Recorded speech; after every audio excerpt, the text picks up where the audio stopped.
Assalamualaikum warahmatullahi wabarakatuh. Perkenalkan saya Nita Aulia Dewi dengan NIM 202210101013 dari Metodologi Penelitian A Fakultas Farmasi Universitas Jember. Di sini saya akan menjelaskan tentang systematic review. Nah, ini adalah meta-analisis. Jadi, meta-analisis adalah desain studi epidemiologi yang bertujuan mengkaji secara sistematis dan mensintesis hasil-hasil estimasi secara kuantitatif dari sejumlah penelitian terdahulu yang menjawab masalah penelitian yang sama dan bisa digabungkan atau combinable. Nah, kadang-kadang istilah meta-analisis ini diganti dengan systematic review. Padahal terdapat perbedaan ya antara mereka berdua. Ini dari segi tujuannya, yaitu meta-analisis bertujuan untuk menganalisis dan mensintesis hasil-hasil dari sejumlah studi yang serupa, sedangkan systematic review ini bertujuan mengumpulkan dan mengkaji semua riset empiris yang tersedia. Dan dari segi prosesnya, untuk meta-analisis itu systematic review yang disertai dengan proses statistika dan sedangkan systematic review itu proses yang tidak disertai dengan proses statistika. Nah, selanjutnya adalah kelebihan meta-analisis. Jadi, yang pertama memberikan bukti ilmiah yang terkuat tentang efek dari intervensi atau paparan di antara semua desain studi. Yang kedua, meningkatkan validitas internal. Yang ketiga, memperluas kemampuan penerapan bukti, generalizability, validitas eksternal. Yang keempat, mengatasi masalah inkonsisten atau kontroversi hasil studi primer. Yang kelima, mengurangi kesalahan tandem, meningkatkan presisi estimasi, meningkatkan kuasa statistik atau statistical power. Yang keenam, memfasilitasi praktisi dalam menggunakan bukti riset dalam praktik berbasis bukti. Jadi praktisi terbantu gitu ya dengan adanya meta-analisis. Nah, ini adalah validitas internal dan validitas eksternal. Validitas internal adalah kebenaran kesimpulan sebuah studi ketika menarik kesimpulan tentang parameter populasi sasaran, baik tentang hubungan maupun efek suatu variabel dengan menggunakan hasil analisis data sampel. Nah, riset yang bernilai ilmiah minimal harus menunjukkan validitas internal.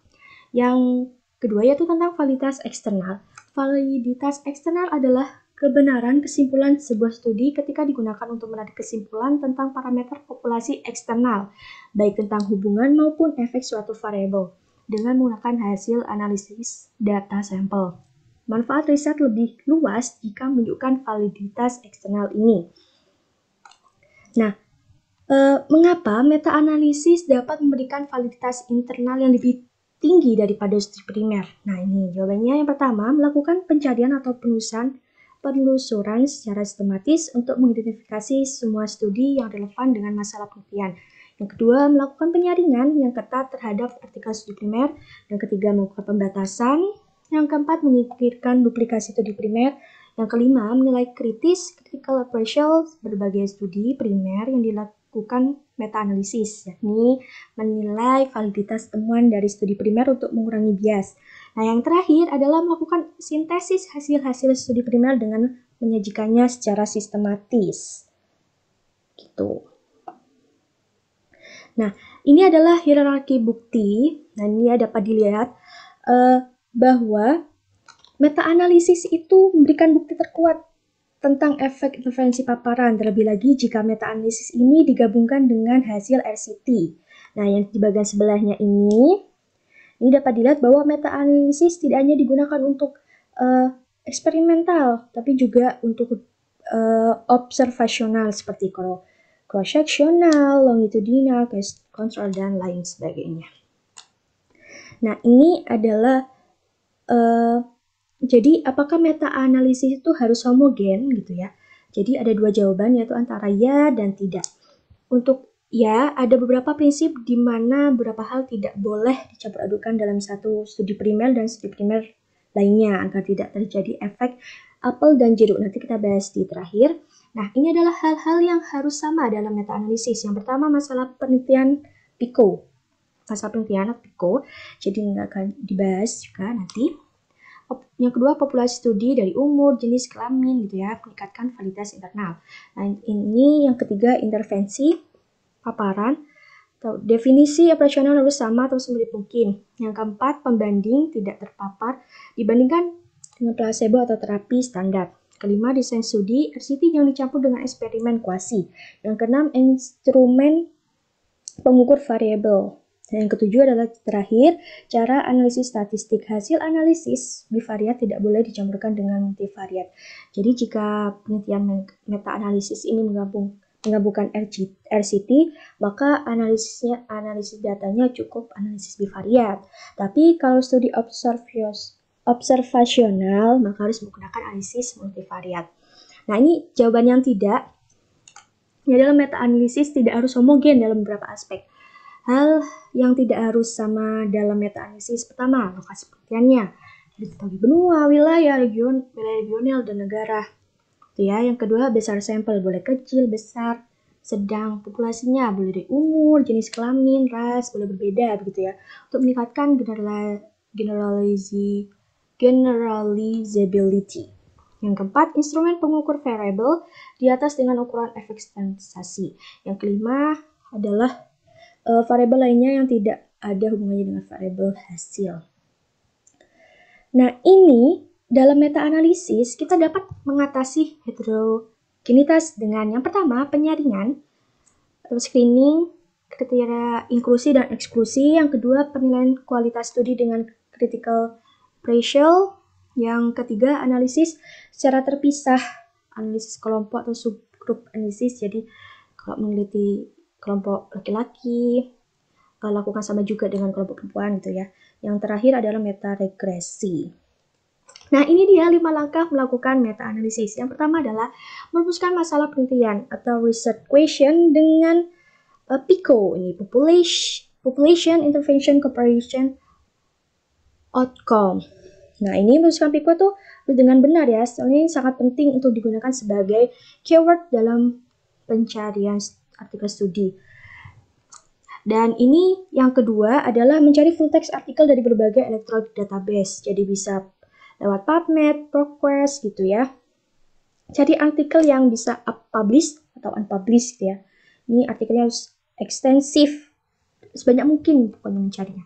Nah, ini yang ketiga adalah critical appraisal. Jadi intinya untuk menilai kualitas dan heterogenitas. Jadi dilakukan untuk menjawab bagian pertanyaan ini ya. Jadi apakah pertanyaan penelitian dirumuskan dengan baik atau tidak? Ini bisa dicari di introduction. Ini apakah metodenya itu valid? Ini bisa dicari di subjek dan metode. Apakah hasilnya penting atau tidak? Bisa dicari di result. Ini apakah bisa diterapkan atau tidak? Bisa dicari di discussion ya. Dan ini adalah contoh-contoh pertanyaan dari keempat tadi. Contoh pertama nih ya, contoh pertanyaan pertama. Jadi dijawab yes or no, ini can't tell, ini abu-abu gitu. Dan seterusnya, ini sampai pertanyaan keempat. Nah, yang keempat, tahap yang keempat adalah mengekstraksi dan mensintesis data ke dalam Refman. Nah, Refman itu apa?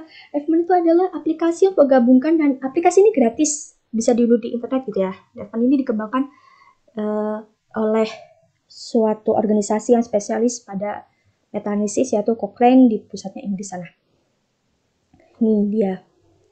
Dalam langkah ini, untuk efek measurenya bisa menggunakan dua variable dependent, yaitu variable dependent continue dan dikotomi, effect size, rasio risiko, dan lain-lain.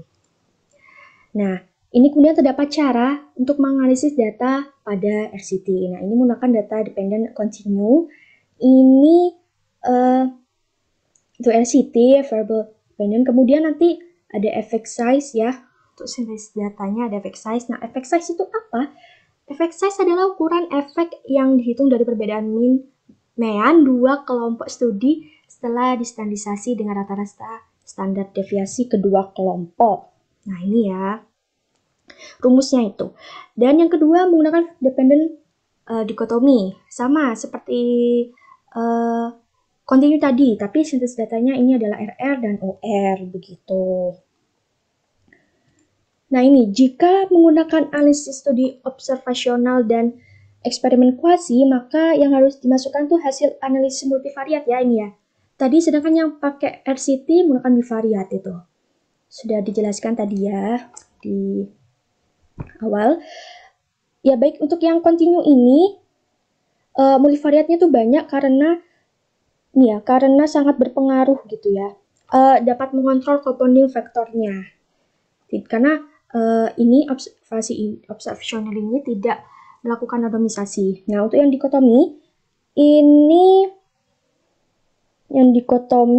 menggunakan regresi logistik ganda dan bisa menggunakan Cox proporsional juga. Oke, selanjutnya, nah ini adalah tampilan hasil menstesis menggunakan Revman. Ini ada plot SMD, ya garis vertikal ini namanya hipotesisme. Hipotesisme itu adalah keadaan tidak ada hubungan gitu ya.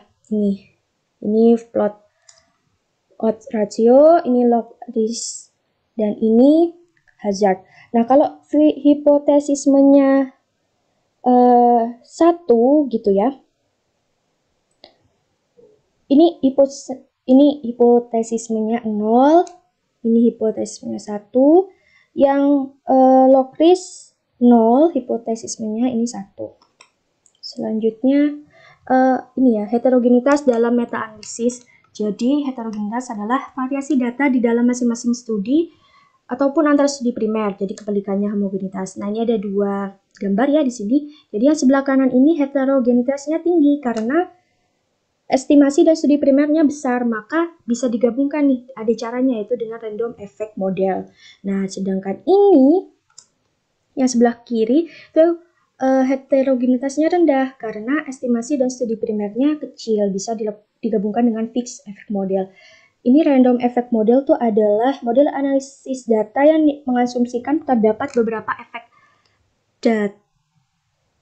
efek size yang benar dan berbeda dari satu studi ke studi primer lainnya.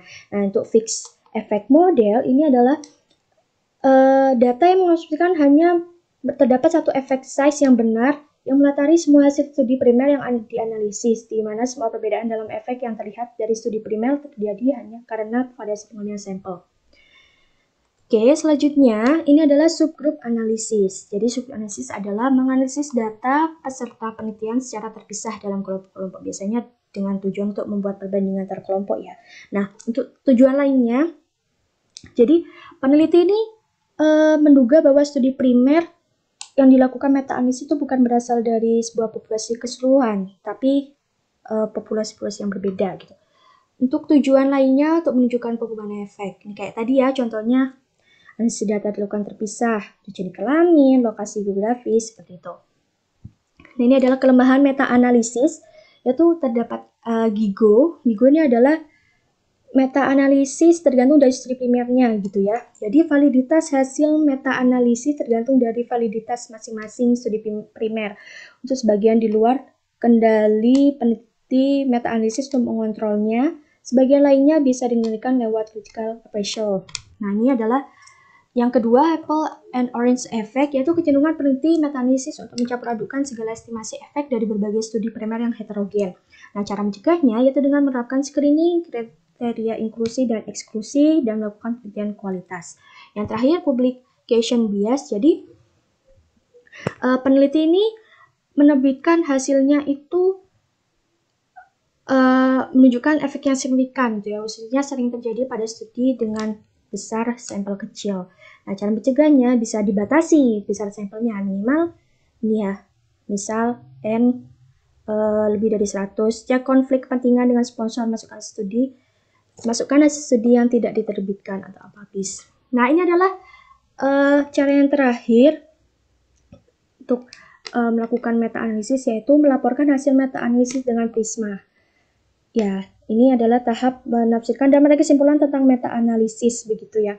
Prisma sendiri adalah daftar tilik yang terdiri atas 27 butir esensial berbasis bukti yang direkomendasikan sebagai standar dalam pelaporan yang transparan, sistematik, review, dan meta-analisis. Ini ya dulu namanya quorum. Ya baik, itu adalah penjelasan dari saya mengenai sistematik review. Terima kasih, mohon maaf jika ada salah kata. Wassalamualaikum warahmatullahi wabarakatuh.